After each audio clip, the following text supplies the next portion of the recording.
tujuh jilid Ka'bah bangsawan Quraisy memplek-plek mata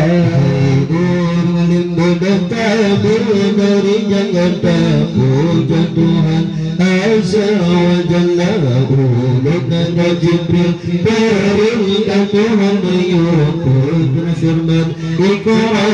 baca perintah di Nabi lebih hadapan jauh menjana hajiran baca Jibril mengusul dada janjungan kembali Tuhan kajian baca bulat di langit Jibril ubuna nabi katanya Jibril mulia bulat di langit Jibril ubuna nabi katanya Jibril mulia puja sang tujuh jilid Ka'bah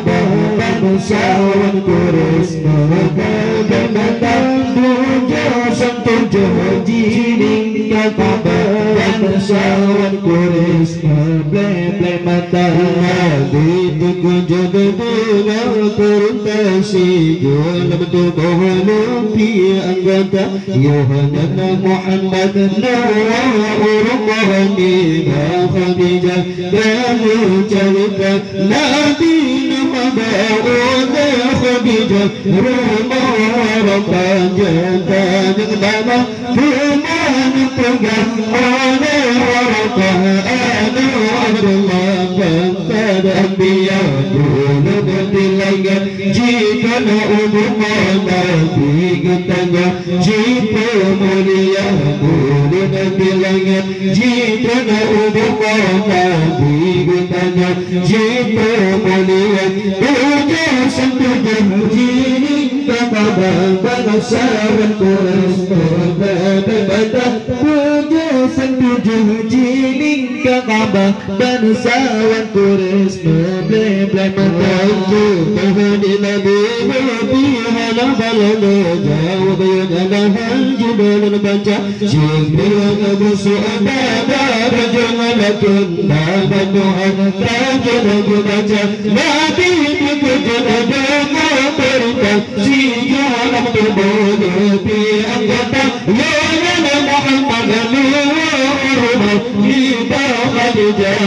bercerita bulan di langit jika umumah Nabi katanya Jibril mulia bulan di langit jika umumah Nabi katanya Jibril mulia puja tujuh jilid Ka'bah bangsawan Quraisy memplek-plek mata puja tujuh jilid Ka'bah bangsawan Quraisy memplek-plek mata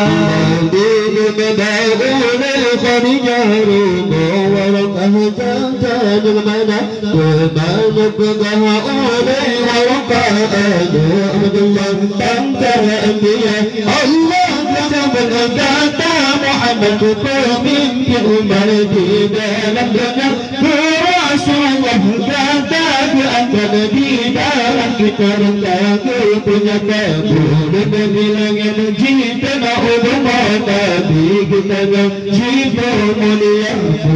dan bilangnya jika umumah Nabi kita Jibril mulia puja sentuhan jilid Ka'bah bangsawan Quraisy memandang puja sentuhan jilid Ka'bah bangsawan Quraisy